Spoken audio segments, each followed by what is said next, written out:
빌립보서를 안 하고 빌레몬서로 간 이유는 아까 이제 골로새서 말씀드렸던 것처럼 두 서신이 같이 전달되어진 서신이어서 또 기록되어졌던 시기가 4개 옥중 서신에서 빌립보서가 제일 마지막에 기록된 것을 보여주기 때문에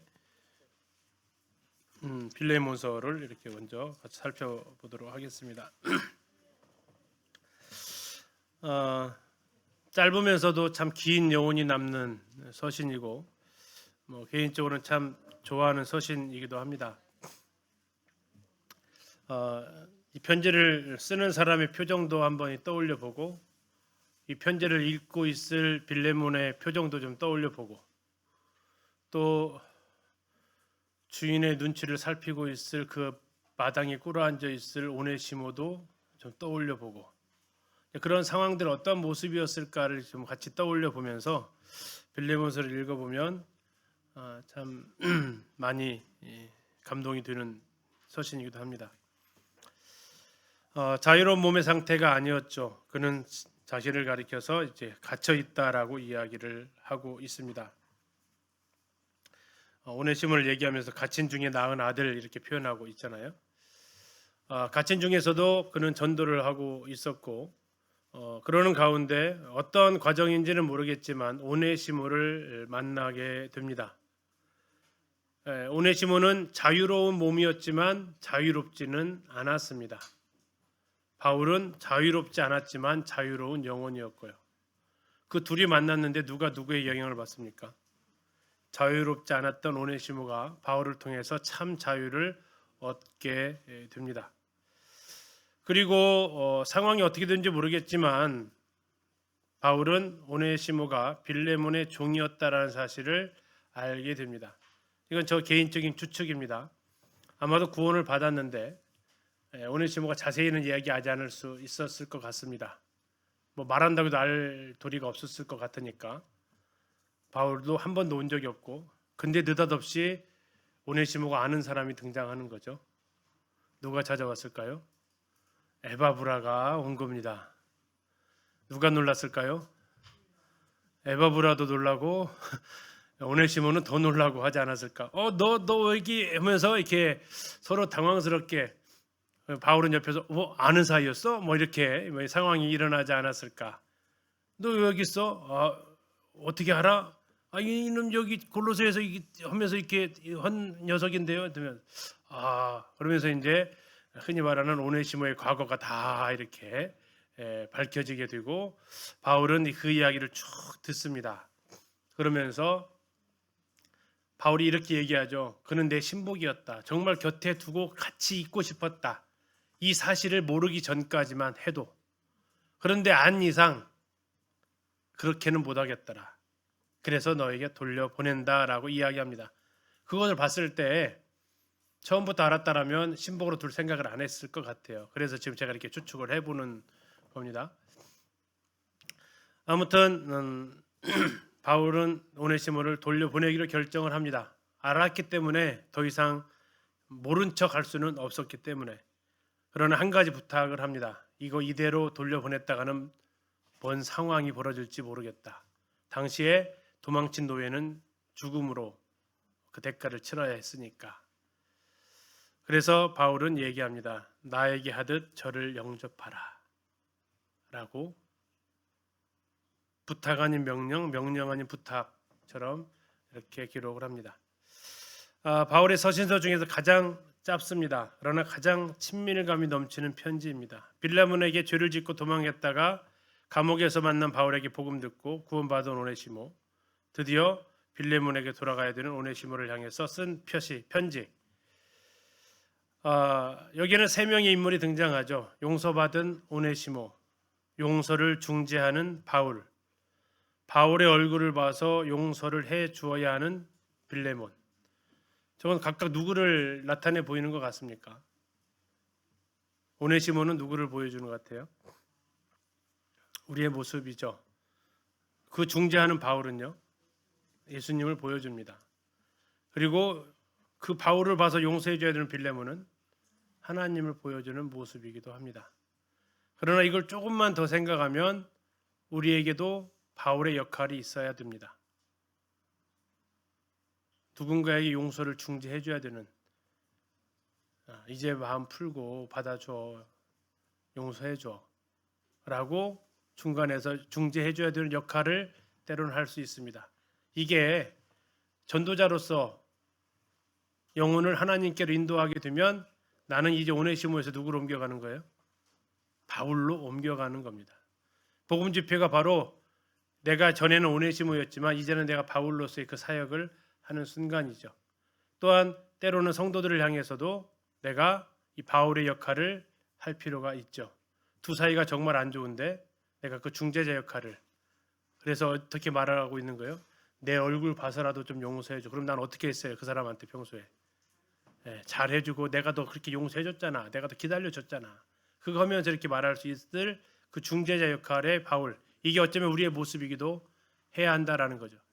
좀 더 가면요, 우리가 빌레몬의 역할도 할 때가 있다라고 하는 겁니다. 아니, 빌레몬의 역할을 어쩌면 지금 해야 될지도 모르는 거죠. 그 역할은 뭡니까? 나에게 손해를 끼치고 나를 힘들게 했던 그 누군가를 뭐 해주는? 용서해주는 그 역할. 그래서 어쩌면 우리는 하나님을 만나기 전에는 누구였어요? 오네시모였습니다. 그리고 하나님을 만난 이후에 우리는 전도자로서의 저 바울의 역할, 그래서 우리도 한 통의 빌레몬서를 써줄 수 있어야겠죠. 그리고는요, 더 궁극으로 나아가서는 누군가 나에게 잘못하거나 정말 잊지 못할 상처를 줬거나 하는 그 사람을 빌레몬이 바울 생각하면서 용서해 줬던 것처럼 우리도 예수님 생각하면서 용서해 줄, 그래서 때로는 내가 뭐 잘못했으면 저 빌레몬의 심정으로, 이 오네시모의 심정으로 이 책을 읽으면 되게 또 따뜻하고요. 또 때로는 내가 바울의 심령으로 누군가를 정말 내 가족 중에 누구를 하나님 앞에 받아주세요 또는 중재하는 이 일을, 학교에서 제가 제일 많이 하는 일은 저 두 번째 역할이거든요. 맨날 싸워서 둘이 오거든요. 오늘 또 뭐 내 녀석이 한 명한테 뭐 했다고 이제 한 명은 울고 오고 네 명은 또 이렇게 오고, 그러면 어떻게 해요?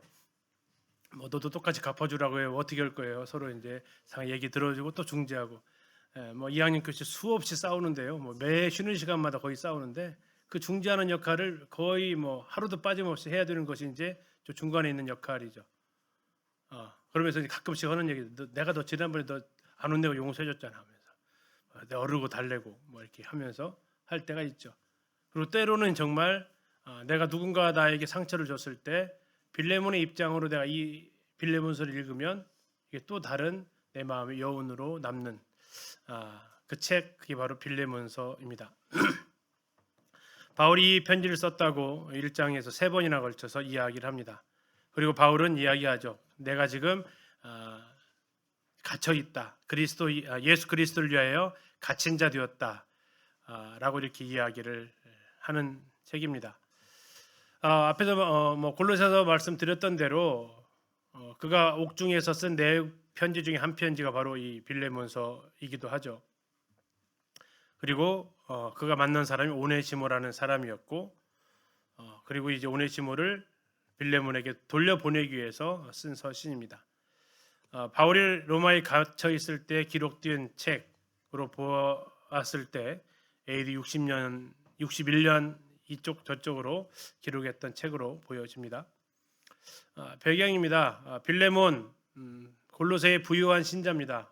왜 부유하다는 걸 알 수 있냐면 집을 예배당으로 사용하기 때문에 그렇습니다. 집을 예배당으로 쓰려면 마음만 있어서는 쓸 수 없죠. 뭐가 받쳐줘야 돼요? 집의 크기가 받쳐줘야 됩니다. 모여야 되니까. 그래서 아까 이제 그 라우디가 룸바의 집도 아마 남편이 안 계시지 않았을까 싶고요. 그래서 참 이름이 나오고 있고, 또 그 집이 그래도 좀 규모가 컸던 것으로 보여지죠. 그래서 그 공간을 교회가 모일 수 있는 공간으로 썼던 것처럼 빌레몬도 역시 집에 크기가 있고, 또 하나는 그가 종을 두고 있었다라는 것이 상당히 큰 부를 가지고 있었던 사람이다라는 겁니다. 무슨 일로 오네시모가 빌레몬에게 피해를 끼쳤는지는 나와 있지는 않습니다. 가장 일반적으로 추측할 수 있는 것은 도둑질을 하지 않았을까 하는 거죠. 주인의 물건에 손을 대고 자기의 이제 면천을 위해서 이렇게 도망을 간 이런 모습이 아닐까 싶습니다. 그러나 하나님은 오네시모를 지켜보고 있었던 것 같고요. 바울과 만남을 허락하시고 그를 구원받게 하십니다. 그의 간증을 듣고 어쩌면 오네시모가 에바브라랑 다시 만나게 되면서 그의 모든 과거가 들켜지면서 이렇게 이 상황이 되면서 빌레몬에게 이제 오네시모를 돌려보내는 그런 상황들이 일어나지 않았을까. 그런 가운데서 그냥 맞닥뜨리게 되면 어려울 수 있으니까 두 사람을 화해시키기 위한 편지, 그게 바로 빌레몬서다라는 겁니다. 목적은 그래서 간단합니다. 중재하기 위한 것입니다. 중재. 그리고 빌레몬이 이렇게 용서를 해줌으로써 무슨 일이 벌어질까 한번 생각해 보셔야 됩니다. 이것은 바울이 초반에 그것을 언급하고 있습니다. 마치 미리 예방주사 딱 놓고 네가 이걸 용서해야만 이런 일이 일어날 거야 라고 얘기하면서 용서할 줄 믿는다라고 이렇게 써가고 있는데요. 이렇게 빌레몬이 오네시모를 용서해 주면서 무슨 일이 벌어질 것 같아요? 골로새에서 어떤 일이 일어날까요? 한번 상상 한번 해보세요. 이게 우리 동네에 양반집이 있었는데 우리나라도 신분사업이 있었으니까 그때 한 종놈이 주인에게 피해를 끼치고 한양 올라갔다가 거기서 선교사한테 구원받고 내려온 거죠.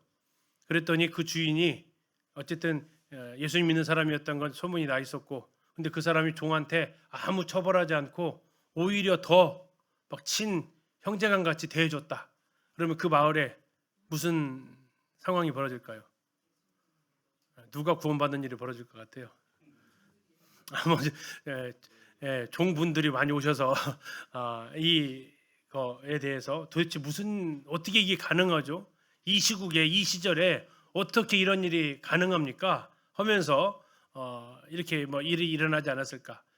또 여러 주인들로 그 종들을 부리고 있는 주인들로부터는 원성을 또 들었을 겁니다. 아니 자네가 그렇게 하면 우리는 이제 앞으로 어떻게 하라고 이렇게 한단 말인가 하면서 또 이제 자네 왜 이렇게 달라졌는가 하면서 또 복음을 전할 수 있는 또 하나의 길. 그래서 이것이 지금 이제 빌레몬서 초반에 얘기를 하고 있거든요. 그래서 이렇게 해줘야 된다라는 걸 말하고 있지 않나 싶습니다. 자, 이 빌레몬서를 읽으면서 의문을 표시하는 분들이 있습니다. 왜 바울은 노예 제도에 침묵하고 있냐? 라는 겁니다. 어떻게 생각하세요? 빌레몬한테 아니 넌 지금도 아직도 구원받았다라는 상제가 사람을 종으로 부리냐? 라고 책망하는 게 아니고 형제로 받아줘라. 종은 종이지만 이렇게 얘기했다라는 거예요. 저 링컨은 노예 해방을 위해서 앞장섰는데 왜 그 바울은 그걸 안 했냐 하는 그러한 의문을 제기하시는 분들이 있다라는 겁니다. 그러나 이 빌레몬서를 통해서 이것을 보여주고 있는데 노예 제도와 같은 사회 윤리에 대해서 당시의 성도들은 어떤 태도를 취해야 하는가라는 것을 보여준다라는 겁니다. 그건 뒤에서 좀 설명을 해드리겠습니다. 두 번째는 용서에 대해서 그리스도인들은 어떠한 태도를 취해야 하는가라는 거죠. 용서받은 사람이 다른 사람을 어떻게 대해줘야 하는가의 문제입니다. 앞에서 말씀드린 대로 가장 짧고요. 개인에게 보낸 편지 중에 하나이고요. 다음에 성경에서 이제 이것은 이제 전가 옮겨가는 것을 얘기해주고 있는데 앞에서 우리가 살펴보았던 대로 빌레몬 하나님, 바울은 예수님, 오네시모는 우리를 잘 보여주고 있고 바울이 했던 말이 있습니다. 그가 진 빚을 누구에게 돌려라? 내가 계산하겠다라고 이렇게 이야기를 합니다. 잠깐 보시면 1장 18절에 나와 있는데요.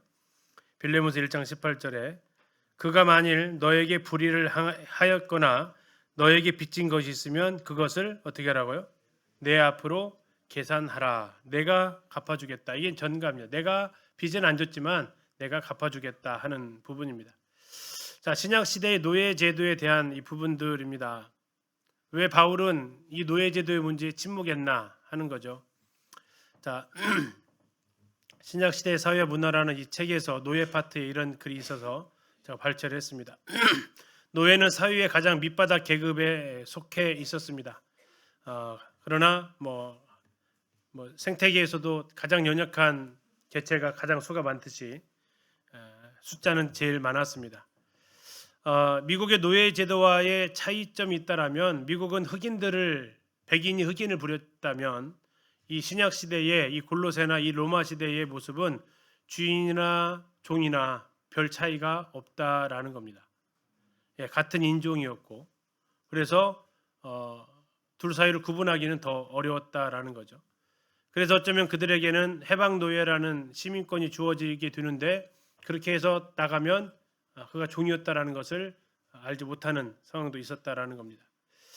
노예의 삶은 어떻게 달라졌냐? 주인에 따라서 달라졌다라는 거고요. 노예는 생명이 아니라 재산의 일부였습니다. 특히 이제 그 그리스 스토아 철학파들이 그런 주장을 하게 되면서 노예들의 신분 처우가 개선되었는데 뭐 유명한 세네카라는 사람들은 노예와 함께 식사도 같이 했다라고도 합니다.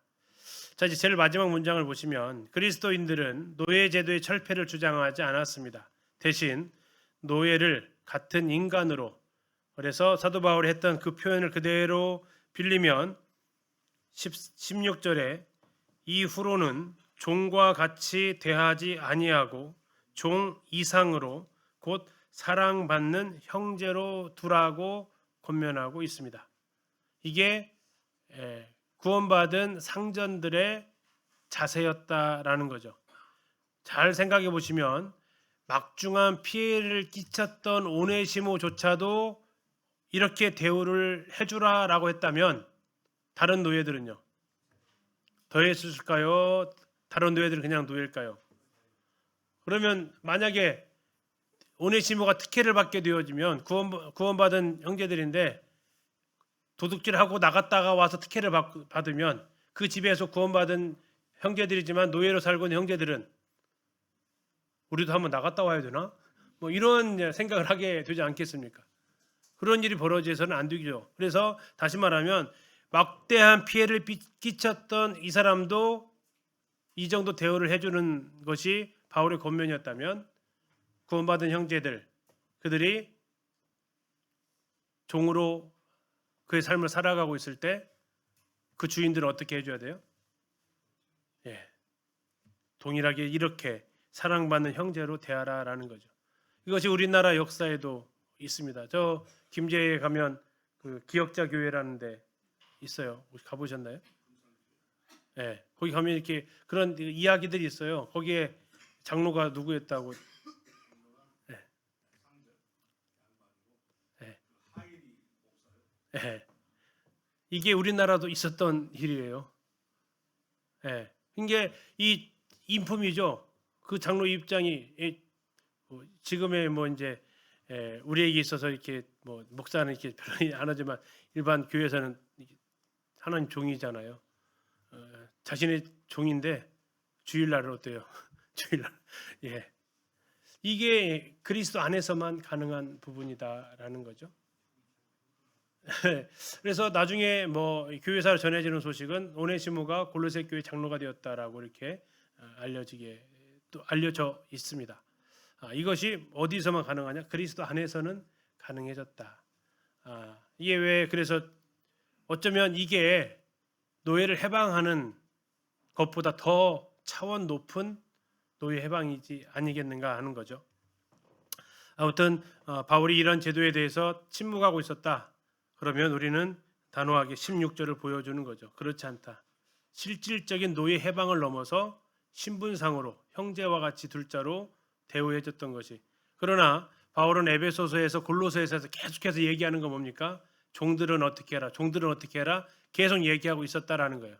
그럼 종들한테 내가 주인하고 형제지간 됐어 이제. 그러면 이제 어떻게 하라는 거? 막 하라는 얘기예요? 절대 아니다라는 겁니다. 예, 그렇죠. 오히려 믿는 상전에겐 더 잘하라고 얘기를 하고 있었다라는 거죠. 이게 정말 수준 높은 삶의 모습이죠.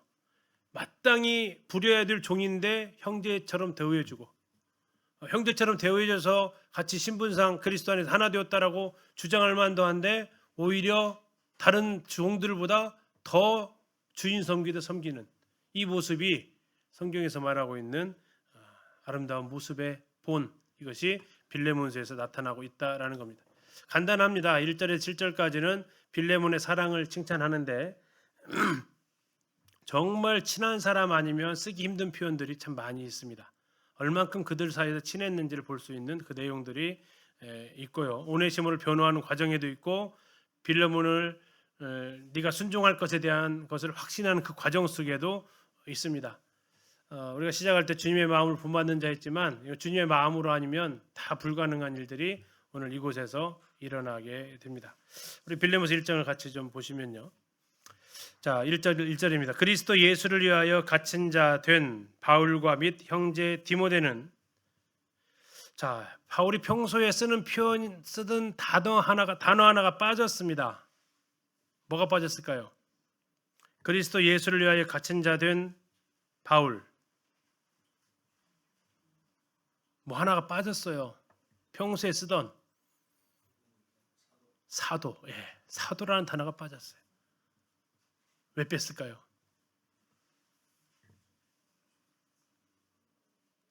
아니 그냥 형제들끼리 쓰는 건데 굳이 이런 단어를 굳이 쓸 필요가 없었겠죠. 또 하나는 이 편지는 사도로서의 권위로 명령하는 게 아니다라는 의미도 같이 들어가 있습니다. 대신 안 쓰던 표현이 하나가 인사말 속에 씁니다. 갇힌 자를 씁니다. 갇힌 자. 자, 갇힌 자는 힘이 없는 사람입니다. 어쩌면 힘이 없는 사람이 부탁한다. 사도로서의 권위로서 너한테 명령하는 게 아니라 갇혀있는 이 연약한 사람이 그대에게 부탁을 하는 것이요 라는 뉘앙스를 가지고 있습니다. 그런데 그는 뭐라고 얘기하냐면 그리스도 예수를 위해서 갇힌 자 되었다라고 이야기를 합니다. 그는 한 번도 로마의 죄인으로 로마의 죄수였다라는 표현도 쓰지 않습니다. 그는 분명하게 자기가 갇힌 것은 그리스도를 위하기 때문에 갇혔다라고 표현하고 있죠. 두 번째, 형제 디모데 이렇게 얘기합니다. 형제 디모데. 디모데는 빌레몬도 아는 사람이었을 것이고 다시 한번 바울은 이렇게 이야기하는 거죠. 더 디모데보다 나을 것도 없고 못할 것도 없고 내가 사도이기 때문에 더 우월하거나 그렇지 않다라는 것을 형제라는 단어를 통해서 보여줍니다. 우리의 사랑을 받는 자요 동역자인 빌레몬 이렇게 얘기를 합니다. 수신자인데요. 그 다음에 2절에 자매 아비아 나옵니다. 아마도 빌레몬의 아내로 보여집니다. 세 번째로 우리와 함께 병사된 아키포 이렇게 얘기합니다. 아마 빌레몬과 아비아 사이에 태어난 아들로 보여집니다. 그리고 내 집에 있는 교회, 이것은 골로새 성도들을 대상으로 한 내용이 되겠죠. 자, 이렇게 대상으로 편지를 한다라고 이야기를 하고 있습니다. 바울과 디모데가 이렇게 편지를 하는데요. 디모데가 언제 로마로 갔냐 하는 내용이 이제 사도행전에서 나와 있지는 않습니다. 에베소서를 쓸 때는 바울이 디모데를 언급하지 않습니다. 골로새서를 쓸 때는 언급이 됩니다. 그리고 빌레몬서를 쓸 때도 언급이 됩니다. 물론 에베소에 디모데도 같이 사역을 했기 때문에 에베소 성도들이 디모데를 알게 됩니다. 그래서 추정하게 되면 아마도 에베소서가 더 먼저 쓰여졌을 서신이고 그때까지만 해도 디모데가 로마에 도착을 하지 않은 것 같고요. 골로새서와 빌레몬서를 쓸 때 그때 누가 디모데가 도착을 해서 디모데가 이 편지를 같이 쓰는 그 명단에 들어간 것 같습니다. 디모데 행적이 사도행전에서 띄엄띄엄 끊겨 있기 때문에 지금 이런 부분들을 좀 더 말씀을 드린 겁니다. 자, 빌레몬의 이름의 뜻이 사랑받는 이라는 뜻입니다. 자, 여기서 이제 워드 플레이가 나오죠. 뭐라고 나와 있어요? 그러면 우리의 사랑을 받는 자요. 이게 뭐라고요? 빌레몬이라고요. 이게 빌레몬인데 빌레몬의 뜻이 사랑을 받는 자예요. 그러면 사랑받는 자가 사랑받는 자답게 살아가고 있다라는 거죠. 이름값 하고 있다라는 겁니다. 자, 이게 왜 워드 플레이냐면 나중에 오네시모를 이야기할 때 나옵니다. 오네시모는 뜻이 유익한 자입니다. 근데 바울이 오네시모를 뭐라고 얘기했어요? 네가 11절 보세요. 그가 전에는 너에게 뭐 했다? 무익했다. 오네시모 이름 뜻이 뭐라고요? 유익한 자. 근데 무익했어요. 그러면 오네시모는 어떻게 살았어요? 이름값 못하고 살았고, 이름값 못하고 산 게 오네시모고, 빌레몬은요 이름대로 살았어요. 이름대로 살은 게 빌레몬이고. 그래서 이제 이런 단어들을 통해서 이게 참 친밀한 가운데에서 이렇게 할 수 있는 그런 단어들을 사용하고 있다라는 거죠. 아무튼 빌레몬은 그 이름대로 맞게 살았습니다. 다음에 아비야, 여자 이름이죠. 자매라고도 표현되어져 있습니다. 이 여자 이름이 서신에 처음 이 부분에 나와 있다라는 것도 당시의 문화로서는 쉽지 않습니다. 그럼에도 불구하고 여인의 이름이 나타났다라는 건 이 종도 이렇게 그리스도 안에서 대우를 해주잖아요. 그래서 사도 바울이 갈라디아에서 얘기하잖아요. 그리스도 안에서는 남자나 여자나 종이나 자유자나 차별이 없다라고 하는데, 그걸 다시 이렇게 개인적인 서신에서는 그 자매의 이름까지 언급하면서 그리스도 안에서 여인들의 신분이 원위치로 돌아왔다. 뭐 상승했다라기보다는 원위치로 돌아온 거죠. 이런 상황 가운데 있었고, 그 다음에 이제 아키포가 나옵니다. 우리가 골로새도 방금 봤죠. 직분을 이루라겠던 그 사람. 근데 그를 뭐라고 표현하고 있냐면 함께 병사되었다. 누구의 병사예요? 누구의 군사예요? 그리스도 예수의 군사죠. 바울에게 있어서는 아키포는 함께 동역하고 있었던, 복음을 위해서 교회를 위해서 함께 수고하고 있었던, 그래서 앞에서 말씀드렸던 이 아키포가 직분을 받았는데 아마도 교회를 돌아보는 그 직분을 받지 않았나 싶은 겁니다. 다음에 내 집에 있는 교회, 빌레몬의 집에 성도들이 모이고 있었다라는 거고요. 3절입니다. 하나님 우리 아버지와 주 예수 그리스도로부터 은혜와 평강이 너희에게 있을지어다. 이게 바울의 초반 첫 인사의 대표적인 문구입니다. 자, 이제 4절입니다. 4절, 5절, 6절이 바울이 뭐라고 할까요? 바둑으로 말하면 포석하는, 선점하는 표현입니다. 다시 말하면 안 들어줄 수 없게 만드는 이 수를 딱 놓은 것이 표현되어져 있습니다. 자, 4절 보십시오. 내가 항상 내 하나님께 감사하고 기도할 때 너를 말함은 주 예수와 및 모든 성도에 대한 내 사랑과 믿음이 있음을 들음이니 이로써 내 믿음의 교제가 우리 가운데 있는 선을 알게 하고 그리스도께 이르도록 역사하느니라. 이렇게 나와 있습니다. 자, 바울은 먼저 이렇게 얘기합니다. 내가 항상 하나님 앞에 감사한다. 그리고 기도할 때마다 너를 이야기한다.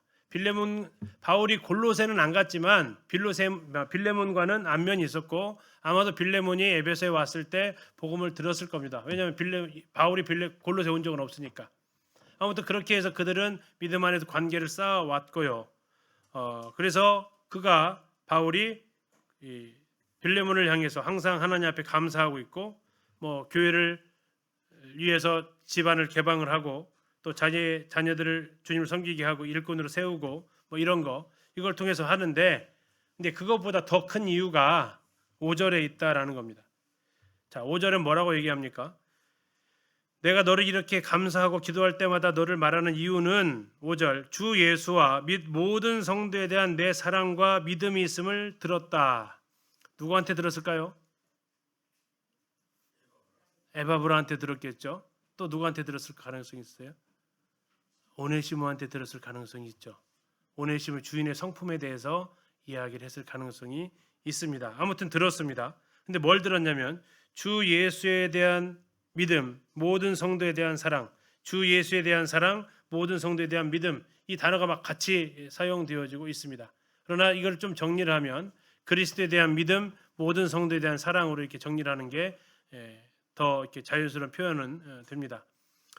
자, 그런데 이 가장 기본적인 부분인데요. 주 예수에 대한 믿음, 모든 성도에 대한 사랑을 들음인데 그것이 말에만 있지 않았다라는 겁니다. 6절 보시면 이로써 내 믿음의 교제가 이렇게 나와 있습니다. 믿음의 교제라는 되어져 있는데 다른 번역을 보면 네 믿음을 나눠준 것이 이렇게 되어져 있습니다. 빌레몬에게 있었던 그 믿음, 누구를 향한 믿음이에요? 주 예수를 향한 그 믿음은 그냥 감춰져 있었던 게 아니고 표현되어졌다라는 겁니다. 표현되어졌다. 이게 네 믿음의 교제라는 그 단어의 뜻이에요. 자, 믿음의 교제가 표현되어짐으로 무슨 일이 일어났냐면 우리 가운데 있는 선을 알게 했다라고 얘기합니다. 우리 가운데 있는 선은 그리스도인들의 가지고 있는 그 선, 예수 믿는 사람들이 가지고 있었던 그 좋은 모습, 이런 것들이 어떻게 됐어요? 알게 하고 그리스도께 이르도록 역사하고 있다라는 겁니다. 다시 말하면 네가 이제 앞으로 하게 될 그 일이 무슨 일이냐? 네 믿음에 지금까지 해오고 있었던 네 믿음의 교제를 또 한 번 드러내는 일이 될 것이다라는 겁니다. 네가 그리스도를 향한 믿음이 있는데 그 믿음은 모든 성도를 향한 사랑으로 표현되어졌고 그 네 믿음의 교제가 우리 가운데 있는 복음을 알고 예수를 믿은 그 사람, 우리 가운데 있는 그 선을 사람들로 알게 했고, 아, 예수 믿는 사람은 다르구나, 예수 믿는 사람은 저렇게 사는구나 라고 알게 했고, 그것이 누구한테까지요? 그리스도께 이르도록 역사했다라는 이야기를 지금 하고 있습니다. 자, 그러면 믿음의 교제가 뭐가 있을까요? 믿음의 교제를 잘 표현하고 있는 것이 욥기서에 나와 있는 욥이 했던 행동들이 믿음의 교제에 잘 표현하는데, 그 욥기를 읽어보면 욥이 자신의 의로움을 얘기하면서 이렇게 이야기를 합니다. 내가 굶주린 자를 보면 먹였고, 다음에 궁핍한 자를 보면 입혔고, 가족이 잃은 사람을 위로했고, 근심하는 사람을 달래줬고, 이렇게 표현되어져 있어요. 이게 의로운 모습으로 표현되어져 있다고요. 여기서 말하고 있는 내 믿음의 교제, 바로 그리스도인으로서의 그 삶을 보여주는 것, 이것이 뭐라고요? 말만 있는 게 아니라 이런 아까 보여드렸던 그런 의로운 모습을 펼쳐 보여줬다라는 겁니다. 그랬더니 무슨 일이 벌어졌다고요? 믿는 사람의 행실들이, 와, 예수 믿는 사람은 달라. 결국 누가 영광을 받아요? 예수 믿는 사람, 예수님이 영광을 받게 되었다라는 겁니다. 이게 뒤집어 보면 이제 그리스도인들이 엉망으로 살면 무슨 말을 하죠? 예수 믿는 것들이 이렇게 이제 나오면 누가 욕을 먹어요? 예. 그러면 6절이 바뀌는 거죠. 우리 가운데 있는 악을 알게 하고 그리스도께 이르도록 역사했다, 이렇게 되는. 너희들 오히려, 예수님께서 저기 성경에 기록되어 있는 거죠. 오히려 너희들의 그 행동으로 내 이름이, 하나님의 이름이 비방을 받는다라는 말이 있는데, 지금 빌레몬은 이걸 완전히 바꿔서 네가 그 믿음의 교제를 해 줌으로써 많은 사람들의 입으로부터 예수님의 이름이 높여지고 있다라는 겁니다. 근데 그것이 뭐냐? 믿음의 교제였다라는 거고, 그게 뭐냐? 가난한 자들, 궁핍한 자들, 힘든 사람들, 어려운 사람들을 도와줬다라는 거고, 그리고 이제 내가 다시 말하면 앞으로 한 번 더 네가 이 일을 통해서 그리스도께 그 이름의 영광을 돌릴 수 있는 기회를 또 한 번 주겠다라는 것을 복선으로 깔아놓는 듯한 표현이 담겨져 있다라는 겁니다. 자, 그래서 7절에 시작을 합니다. 본론입니다. 다시 말하면 서론이 길면 도대체 뭔 말을 하려고 이렇게 되는 거죠. 도대체 무슨 말을 하려고 이렇게 죄송합니다, 붕붕 띄워놓지? 진짜 무엇을 부탁하려고 이렇게 빌레몬을 이렇게 칭찬을 갖다가 그냥 입에 침이 마르도록 이렇게 하지 하는 겁니다. 7절. 자, 뭐라고 얘기합니까? 형제여, 이렇게 합니다. 형제여, 할 말이 있다라는 거죠. 형제여, 성도들의 마음이 너로 말미암아 뭐를 얻었어요? 평안함을 얻었다. 내가 너의 사랑으로 많은 기쁨과 위로를 받았다. 와, 여기서 안 끝나죠, 그렇죠? 이렇게 얘기합니다. 성도들의 마음이 너 때문에 참 평안해졌다. 너의 사랑으로 기쁨과 위로를 받았다. 자, 이거 들었다고 했습니다. 누구한테 들었을까? 에바브라나 오네시모를 통해서 들었을 것입니다. 바울이 빌레몬을 주님 앞에 인도했잖아요. 빌레몬을 통해서 구원받았단 말이에요. 뒤에 보면 그 뉘앙스가 있습니다. 가장 귀한 것을 빌레몬은 빚졌어요, 바울한테. 자, 그런 빌레몬이 어떻게 살아가고 있다고요?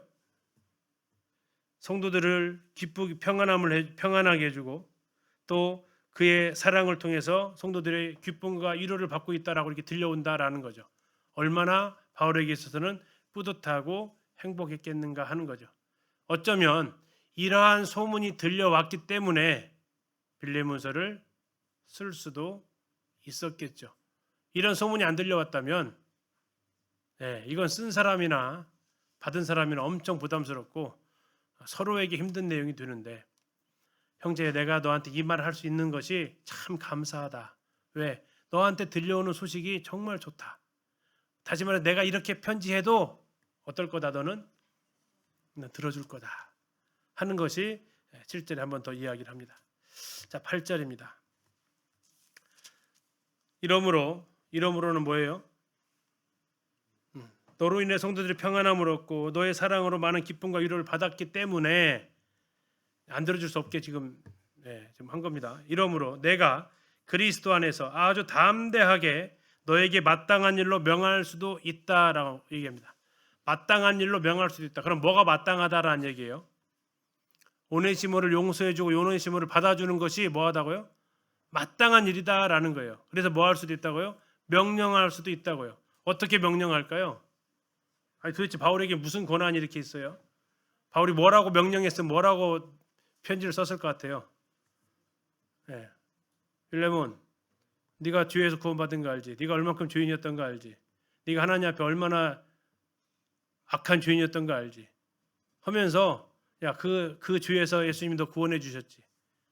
왜 그렇게 구원해 주셨겠어? 네가 그 구원의 그 은혜를 안다면 너에게 조금의 피해를 끼친 너에 비하면 바울이 마태복음 알았다면 너는 예수님한테 1만 달란트 빚져서 오네시모로 너한테 100달러를 빚졌어. 너 어떻게 할 거야? 당연히 용서해 줘야겠지. 마땅하지. 용서해라. 끝. 이게 명령하는 겁니다. 그렇게 해도 전혀 어색할 것이 없다. 당연하다. 근데 이렇게 편지 썼으면 빌레몬 마음이 어떨까요? 이 머리로는 되는데 이게 안 되는 거죠. 그치. 근데 이게 보면 화나는 거죠. 알았어, 내가 하는데 너 내가 전혀 처벌을 안 하겠다 그냥. 근데 처벌은 못 하겠지만 아무것도 너에게 잘 대해주지도 못하고 하는 거죠. 왜? 이게 안 풀렸으니까. 그래서 바울은 얘기하는 겁니다. 뭐라고요? 마땅히 명령할 수도 있지만 도리어 뭐 한다고요? 9절에 사랑으로서 간구한다라고 얘기하고 있습니다. 사랑으로서 간구한다. 왜? 빌레몬의 그 마음을 얻기 위함이다라는 거죠. 나이가 많은 나 바울은 지금 또 예수 그리스도를 위해서 갇힌 자 되어 갇힌 중에서 낳은 아들 오네시모를 위하여 너에게 간구한다. 자, 사랑으로서 간구하고 오네시모를 위해서 간구하는데 바울의 두 가지 형편을 얘기하고 있네요. 하나는 뭡니까? 나이가 많다. 나이 많은 게 벼슬은 아닌데 나이가 많다. 두 번째는요. 그런데 나이가 많은데 그리스도를 위해서 갇혔다. 자, 이건 두 가지입니다. 하나, 너는 너보다 나이가 적다. 나는 갇혀 있지만 너는 좋은 집에 살고 있다. 그러면서 이제 이게 아까 했던 대로 이 친밀한 사이가 아니라면 이거 표현을 하기가 오해 살 만한 행동이다라는 거죠.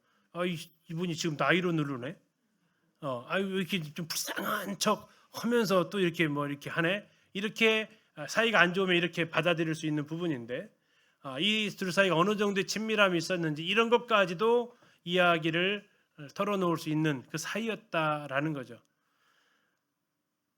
그러면서 그가 얘기합니다. 11절 그가 전에는 너에게 무익했다. 뜻이 뭐라고요?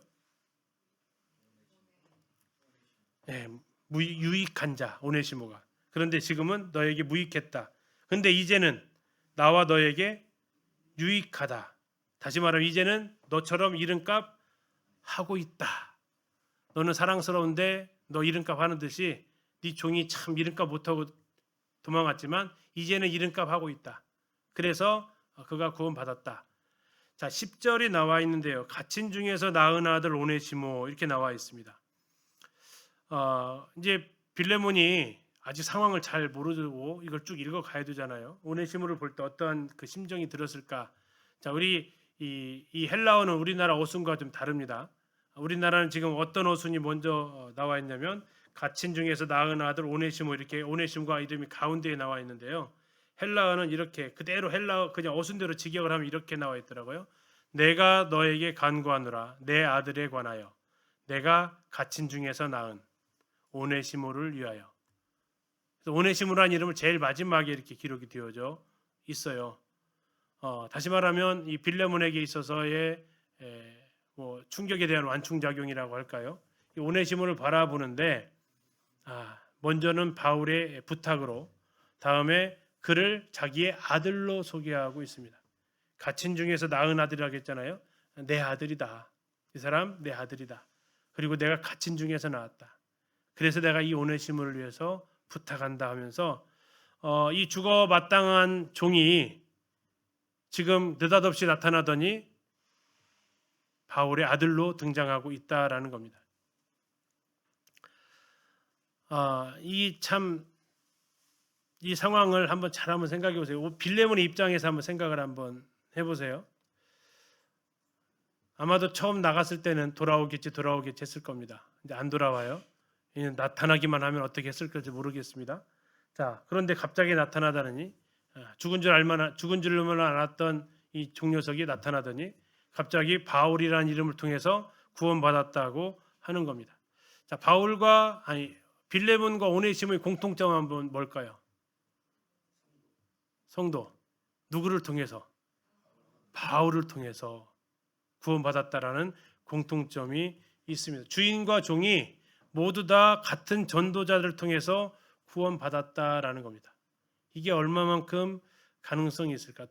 근데 더 나아가서 같은 집에서 구원받았으면 가능성은 더 좋은데 저 이국만리 로마 땅에서 구원받고 지금 온 겁니다. 이게 참 빌레몬에게는 어떻게 다가왔을까 하는 거죠. 그러면서 이제 이 오네시모를 부탁을 하는 것이 12절에 나와 있습니다. 너에게 그를 돌려보낸다. 그는 내 신복이다. 바울은 이 오네시모의 구원받고 난 이후에 그 변화된 삶을 좀 칭찬하고 있는 것 같습니다. 그래서 아까 골로새서에서 그는 신실하다라고 얘기하고 있는 것 같아요. 바울은 얘기합니다. 그는 내 곁에 두고 싶은 사람이다. 그런데 상황을 알게 되었다. 너에게서 도망왔다라는 거. 그럼 어떻게 해야 돼요? 그래서 돌려보내기로 결정했다라는 겁니다. 13절 그를 나에게 머물러 있게 하여 내 복음을 위하여 갇힌 자 중에서 너 대신 나를 섬기게 하고자 하나. 이런 생각도 해봤다라는 겁니다. 이 바울의 머릿속에 여러 가지 생각이 왔다 갔다 했다라는 걸 생각해 볼 수 있죠. 정말 기대했던 것은 정말 좋은 동역자 하나 있었다. 그리고 오네시모가 아마도 많이 젊었던 것 같습니다. 그래서 정말 이제 나이든 바울 옆에서 아들처럼 데리고 있을 하나의 귀한 동역자를 얻었다라는 거죠. 그러나 14절 다만 너의 승낙이 없이는 허락이 없이는 내가 아무것도 하기를 원하지 않는다. 이는 너의 선한 일. 너의 선한 일은 뭐예요? 오네시모를 지금 바울의 신복으로 두게 되는 겁니다. 너의 선한 일이 억지같이 되지 아니하고 자의로 되게 하려 함이라. 다시 말하면 편지 써가지고 너 저기 형제 집에 오네시모라는 사람 있었지? 뭐 도망친 노예였다며 여기서 구원받았어. 근데 내가 옆에 두고 내 신복으로 데리고 있을게. 그렇게 하러 그렇게 편지를 써 보낼 수도 있었다라는 거예요. 그렇게 되면 빌레몬이 안 돼요. 당장 보내세요. 그렇게는 못 하겠죠. 서로 관계가 있으니까. 그래서 지금 거기 나와 있는데 뭐라고 해요? 너의 선한 일이 그거예요. 뭐 어쩔 수 없이 허락하라는 거지. 이게 근데 중요한 건 뭐예요? 자의가 아니다 이거죠. 강요죠, 강요. 그렇게는 하고 싶지 않다라는 겁니다. 15절입니다. 아마 그가 잠시 떠나게 된 것은 너로 하여금 그를 영원히 두게 함이다. 잠시 떠났다라는 건 피해를 끼치고 떠난 것을 이야기합니다. 아마도 그때는 빌레몬이 막 화도 나고 뭐 여러 가지 생각이 사로잡혀 있었겠지만 오히려 전화위복이 되어서 이제 그는 영원히 너를 떠나지 않을 것이다라는 겁니다. 지난번처럼 너를 버리고 이렇게 피해를 끼치고 도망갔던 오네시모지만 이제 앞으로는 그럴 일이 없을 것이다 라는 거고요. 16절 이후로는 종과 같이 대하지 아니하고 종 이상으로 곧 사랑받는 형제로 둘 자라. 내게 특별히 그러하거든 하물며 육신과 주 안에서 상관된 너에게랴. 자, 오네시모의 위치가 아주 격상이 되어졌습니다. 죽을 종이었습니다. 죽어 마땅한 종이었습니다. 그런데 어디까지 올라갔습니까? 사랑받는 형제까지 올라가게 되었습니다. 사랑받는 형제. 이것은 바울이 오네시모에 대해서 그렇게 생각하고 있다라는 표현이기도 합니다. 그래서 뒤에서 말하고 있죠. 내게도 특별히 그러하다라는 얘기는 뭡니까? 나에게도 특별히 그는 사랑받는 형제다라는 거고, 너에게는, 빌레몬에게는 육신과 주 안에서 상관이 되었는데 더하면 더했지 덜하지는 않겠느냐. 나 오네시모 안지 얼마 안 됐지만 너는 더 이전부터 알았고 더 가까운 사이가 되었으니까 내가 기쁜 것보다 너는 더 기쁜 것이 아니겠느냐라고 이야기합니다. 17절. 그러므로 참 무서운 말을 합니다. 그러므로 네가 나를 뭘로 알거든? 동역자로 알거든 그를 영접하기를 내게 하듯 하라. 무서운 말 아닙니까?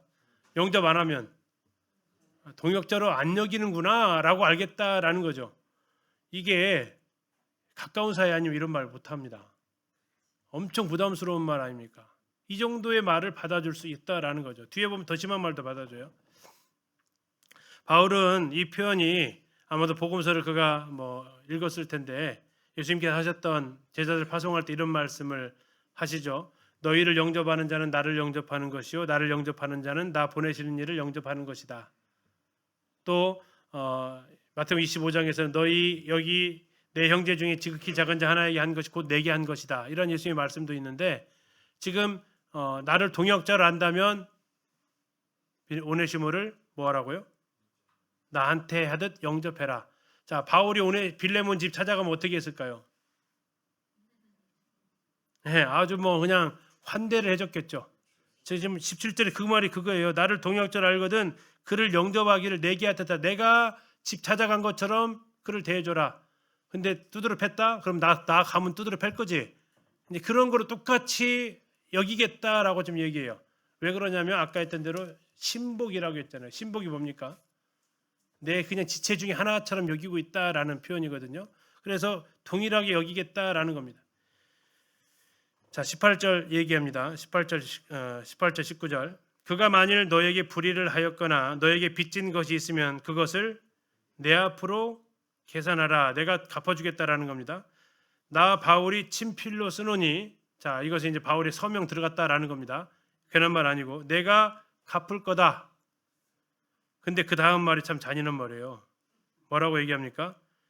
네가 이 외에 네 자신이 빌레몬이 내게 바울에게 빚진 것은 내가 말하지 않는다. 뭐라고 얘기한다고요? 네가 나한테 빚진 거 있잖아. 내가 근데 그건 얘기는 굳이 치사하게 안 할게. 한번 도대체 뭔 빚 졌을까요? 아니 이게 물질적인 빚이면 빌레몬이 빚질 게 없잖아요. 바울은 정말 가진 게 없는데 복음의 빚이 생명의 빚을 졌단 말이에요. 그래서 바울은 이거에 대해서 고린도전서에 나중에 바울이 이렇게 이야기를 합니다. 우리가 너희에게 신령한 것을 뿌렸은즉 너희의 육적인 것을 거두기로 과하다 하겠느냐. 자, 신령한 빚을 졌단 말이에요. 그런데 지금 이거 좀 용서해 주는 거 이거 지금 너한테 손해 끼친 거 좀 갚아주는 거 달라고 하면 줄게 내가 얼마든지 줄게. 근데 네가 나한테 엄청나게 빚진 것은 내가 말 안 한다 라고 하는 거죠. 이게 가까운 사이 아니면 못하는 이야기다라는 거죠. 정말 바울과 빌레몬 사이에 어느 정도의 친밀함이 있었는지를 생각해 볼 수 있는, 여기서 안 끝납니다. 20절 보시면 오 형제여, 참 바울이 오 형제여 나로 주 안에서 너로 말미암아 뭐를 얻게 해요? 기쁨을 얻게 하고, 그 다음에요 내 마음이 그리스도 안에서 평안하게 하라. 이거 아까 봤던 말씀인데요. 어디서 봤죠? 7절 뭐라고 했어요? 형제여.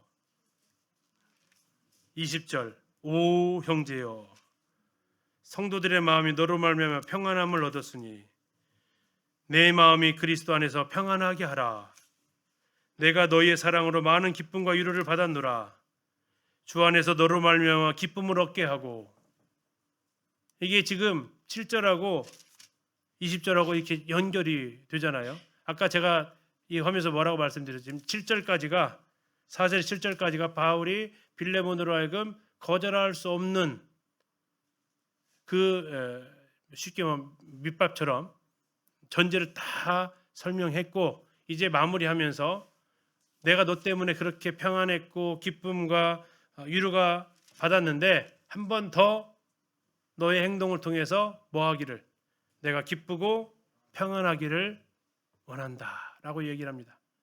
너의 믿음의 교제가 놀라운 그리스도의 이름의 영광을 드러냈던 것처럼 너의 한 번의 이 오네시모를 향한 그 선행이 그렇게 되어지기를, 그래서 내 마음이 기쁨과 평안이 되기를 원한다.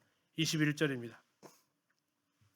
나는 네가 뭐 할 것을, 순종할 것을 확신함으로 너에게 썼다. 와, 이게 이제 마지막 쐐기 박는 겁니다. 근데 쐐기 박는 게 아니고 쐐기 박고 또 한번 또 박고 있다가, 자 뒤에 보세요. 네가 내가 말한 것보다 더 행할 줄을 아노라. 자, 사랑받는 형제보다 더 해주는 건 뭐예요? 더 해주는 건 뭐예요? 아마 이제 교회 일꾼까지 세우는 것이 아닐까 싶기도 한데요. 예, 이건 그냥 표현이죠. 이 정도 내가 말한 것은 아주 기초적인 거고 너는 이보다는 더 잘해줄 거야라고 지금 이야기를 합니다. 자, 22절이 이제 확실히 못을 박는 건데요. 22절, 오직 너는 나를 위하여 뭐해라? 숙소를 마련해라. 너희 기도로 내가 너희에게 뭐한다? 나아갈 수 있기를 바란다. 다시 말하면 뭐예요? 내가 간다. 가서 뭐한다? 눈으로 보겠다. 뭘 본다? 오네시모를 네가 어떻게 했는지 볼 거다. 야, 이게 지금 이거 협박인지 뭔지, 이게 어느 정도의 친밀함 아니면 이걸 쓸 수 없는 성도의 그런 모습이죠. 어쩌면 이것이 이제 바울이 마지막으로 하는 건데요. 여기서 안 끝난다니까요. 23절 보세요. 자, 그리스도 예수 안에서 나와 함께 갇힌 자 누구요? 에바브라. 다시 말하면 이거예요. 지금 이 편지 쓰는데 내가 조용히 쓰는 게 아니라 옆에서 지켜보는 사람이 있다. 이 편지 개인적인 편지 아니라 공적인 편지다. 다 알려졌다. 근데 그 중에 누가 증인인 줄 아냐? 에바브라가 증인이다. 에바브라가 누구예요? 골로새 교회 장로다. 지금 에바브라가 내 편지 다 지금 쳐다보고 있다.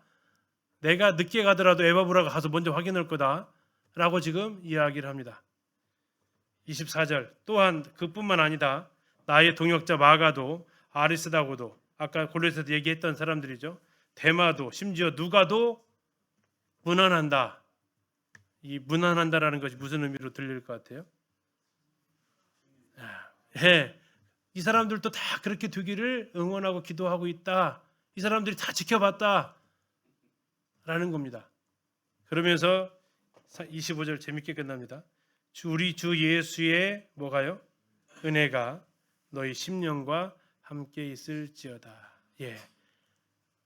값없이 주신 하나님의 은혜 너희가 체험하면서 이것을 하게 될 때 그 은혜 가운데서 네가 살아가기를 내가 간절히 바란다 하는 겁니다. 빌레몬서는 이렇게 참 아름다운 책입니다. 주님이 우리를 위해서 이렇게 중보하고 계셨기 때문에 이 표현을 한번 잘 생각해 보세요. 주님이 하나님한테 편지 썼다고 한번 생각해 보세요. 하나님, 내가 이 사람을 위해서 중보합니다. 사실 이 사람 나한테 정말 소중한 사람입니다. 이를 좀 받아주세요 하면서 예수님 하나님 우편에 올라가셨잖아요. 하나님 저 3일 후에 가서 볼 겁니다. 하나님 생명책에 이 사람 어떻게 하셨는지 뭐 이러한 내용에 중재하는 이 모습, 우리가 그래서 하나님이 우리를 받아주시는 이 신분까지 왔다. 이제는 우리가 이 편지를 누군가에게 써야 될 때다. 그리고 끝으로 우리는 이제 빌레몬이 되어서 누군가가 나에게 아프게 하고 힘들게 하고 어려움을 줬을 때 내가 그를 향해서 빌레몬의 마음으로 하나님이 우리의 마음 가운데 하나님 우리한테 예수님이 우리에게 이렇게 편지를 쓰였다고 생각해 보는 거죠. 네가 나한테 빚진 거 내가 말하지 않을게.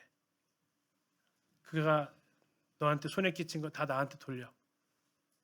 나러나 내가 말한 거 난 더 그 사람한테 잘해줄 걸 믿어. 바울은 찾아간다고 했지만 너 머지않아 나한테 올 거야 라고 하시는 거죠. 우리는 그리스도 심판대 앞에 서게 되겠죠. 그리고 바울에게 있어서 주변에 많은 사람들이 편지 들여다봤죠. 우리에게도 수많은 믿음의 증인들이 함께 그 장면 속에서 있겠죠. 그래서 때로는 오네시모의 입장으로, 때로는 바울의 입장으로, 때로는 빌레몬의 입장으로 우리가 이 서신을 읽어가게 되면 참 그때에 맞게 주님께서 우리에게 또 감동을 주실 것으로 믿습니다. 다음 주에는 이제 빌립보서 같이 살펴보도록 하겠습니다. 형님 기도해 주시면 감사하겠습니다.